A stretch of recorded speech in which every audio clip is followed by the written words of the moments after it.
CST avec stupeur que le monde entier a appris la mort tragique de Lady Diana le 31 août 1997. La princesse est décédée des suites d'un accident de voiture survenu en plein cœur de Paris. Une nouvelle qui a désemparé ses nombreux fans qui se sont rassemblés en masse devant le palais de Buckingham. Devant une telle tragédie, la famille royale britannique était dans l'obligation d'organiser des funérailles dignes de la popularité de la mère des princes William et Harry. Seulement, durant les jours qui ont précédé son enterrement, de nombreux désaccords ont éclaté, notamment entre le prince Charles et le frère de la princesse.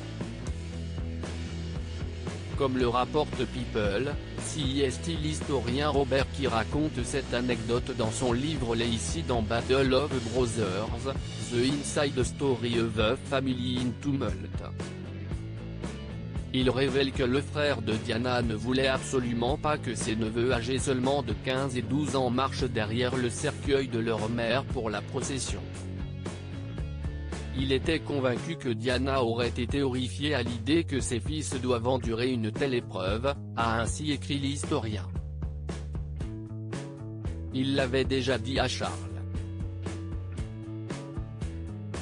L'appel s'était terminé avec le comte qui avait raccroché au nez de son ex-beau-frère après que Charles eut fait un commentaire particulièrement offensant sur Diana, a-t-il encore raconté. Finalement, malgré les indications formulées par la famille de Lady Diana, ces funérailles se sont déroulées le 6 septembre 1997 dans les conditions choisies par la famille royale. Seulement, il semblerait que le frère de la princesse avait raison. 20 ans après le drame, le prince Harry avait raconté le traumatisme que ça a été pour lui de marcher derrière le cercueil de sa mère. Ma mère venait de mourir et j'ai dû marcher longtemps derrière son cercueil, entouré de milliers de personnes qui me regardaient alors que des millions d'autres le faisaient à la télévision. Je ne pense pas qu'il faille demander à un enfant de faire cela, en aucune circonstance. Je ne pense pas que cela arriverait aujourd'hui, avait-il confié.